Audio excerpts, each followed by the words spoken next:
Raghavendra, mid day meal को लेकर यहां पर जांच के आदेश जारी कर दिए गए हैं। बताया जा रहा है कि 558 मदरसे जिनको लेकर जांच के आदेश दिए गए हैं। पूरी जानकारी विस्तार से बताइएगा।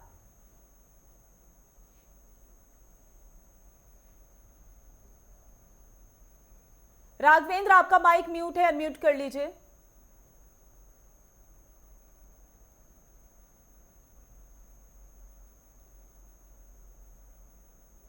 तो बता दें आपको, योगी सरकार की ओर से ये जांच के आदेश दिए गए हैं।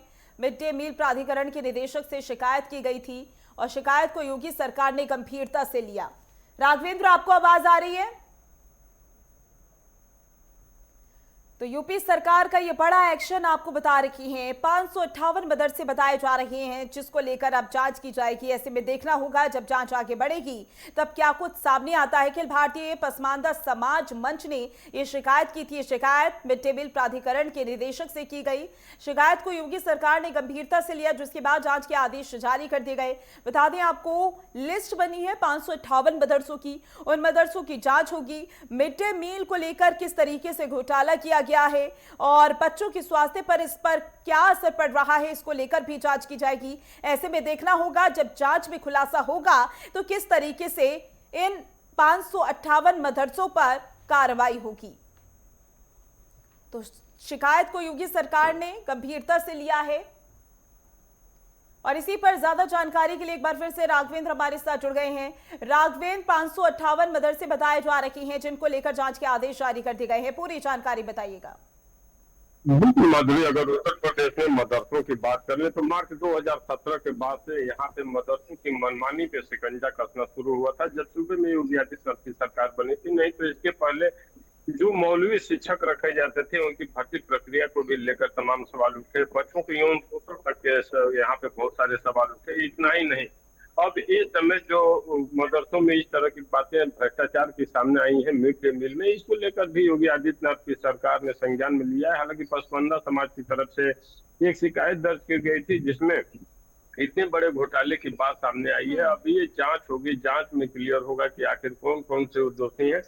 और इससे मतलब इनकार भी नहीं किया जा सकता है कि मदरसों की स्थिति अगर उत्तर प्रदेश की बात कर लें तो जिस तरह की फंडिंग गवर्नमेंट की तरफ से मिलती थी, फंडिंग तो ये लोग ले लेते थे, लेकिन जिस तरह की गुणवत्ता परक शिक्षा देनी चाहिए थी, बच्चों को उत्तम स्वास्थ्य की व्यवस्थाएं जिस तरह से यहाँ होनी चाहिए थी, वो यहाँ पे नजर रहती थी। इतना ही नहीं, योग्य शिक्षकों का भी अभाव होता था। मनमानी ढंग से अपने लोगों को शिक्षक बना देने, मतलब सिर्फ रेवेन्यू गवर्नमेंट से कैसे ले लिया जाए सैलरी के रूप में, मिड डे मील के रूप में, इसी पे सारा फोकस रहता था। लेकिन 2017 के बाद से परिस्थितियां बदली, एक एक करके कभी शिक्षकों की बातें जब सामने आई तो वहां पे जांच बैठाई गई। तमाम ऐसे शिक्षक थे जो फर्जी तरीके से भर्ती हुए थे, उनको बाहर करने का काम सरकार द्वारा किया गया।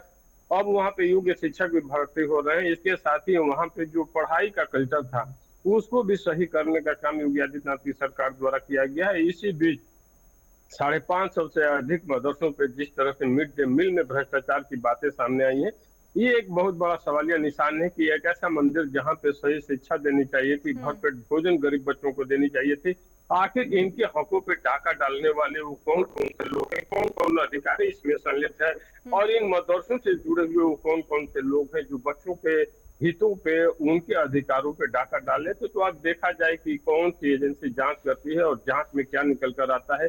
क्योंकि योगी आदित्यनाथ की सरकार चाहे मदरसों की बात कर लें या प्राथमिक विद्यालयों की बात कर लें या किसी अन्य विभाग की बात कर लें, जहां पे भी बच्चों के रोजगार से, बच्चों के स्वास्थ्य से, बच्चों के मिड डे मील से, बच्चों की शिक्षा से अगर शिकायतें मिली हैं कि यहाँ पे सही है, नहीं हो रहा है, तो एक जांच बैठा करके और सही निर्णय लेते हुए न्याय दिलाने का काम सरकार द्वारा किया गया। तो अब देखना होगा कि लगभग 550 से अधिक इन मदरसों की जो मिड डे मील की जांच होगी, इसमें क्या निकल कर आता है, कौन कौन से किन किन राघवेंद्र, लोगों की बच्चों के खाने को लेकर, बच्चों के मिड डे मील में जो शिकायतें हैं वो अभी सामने आई हैं या फिर लंबे समय से सामने आ रही थी?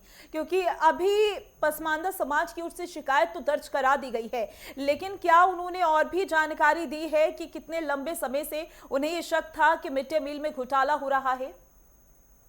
बिल्कुल माधुरी, हमेशा से ही मिड डे मील को लेकर के शिकायतें मिलती थी कि इन मदरसों में जो मिड डे मील का पैसा आ रहा है वो बच्चों तक भोजन के रूप में तब्दील नहीं हो रहा है, बल्कि वो पैसे की बंदर बांट हो रही है। सालों से ये बार बार आवाज उठती थी, लेकिन जब कुछ समय पहले जब पसमानदा समाज ने इसकी लिखित शिकायत की तो फिर उसको सरकार ने संज्ञान में लिया और 550 से अधिक मदरसों को जांच के दायरे में लिया। तो एक तरह से कहा जा सकता है कि मदरसों में शिक्षकों की बात हो या मिड डे मील की बात हो या वहां पे शिक्षा देने की बात हो, हर बिंदु की जो शिकायतें होती थी वर्षों से चली आ रही थी, जहां पे लगातार शिकायतें मिलती थी। कई जगह ऐसा भी देखा गया है कि कुछ बच्चे ही शिकायत करते थे कि हम लोगों को दोपहर में खाना नहीं मिलता है, हालांकि सरकार की तरफ से सारी सुविधाएं मुहैया कराई जा रही थी। तो एक तरह से कहा जा सकता है कि व्यक्तिगत मदरसों द्वारा ये मिलजुल कर संगठित अपराध किया गया है, जिसमें बच्चों के मिड डे मील पे डाका डालने का काम किया गया। अब देखना होगा कि योगी आदित्यनाथ की सरकार जब इसको जांच करा करके सामने लाती है तो क्या निकलता है, क्योंकि ये छोटी बात नहीं है। प्रदेश के अगर लगभग 650 के आसपास मदरसों में इस तरह की अनियमितता पाई जा रही है, तो इससे इनकार नहीं है कि अगर पूरे प्रदेश के मदरसों की जांच की जाए तो इस तरह की अन्य जगह की शिकायतें मिल सकती हैं। जी माधव। बिल्कुल राघवेंद्र, 558 मदरसे बताए जा रहे हैं जिसको लेकर जांच आदेश जारी किए गए हैं। ऐसे में देखना होगा जब जांच आगे बढ़ेगी तब क्या कुछ सामने आता है। ज्यादा जानकारी के लिए बहुत बहुत शुक्रिया आपका।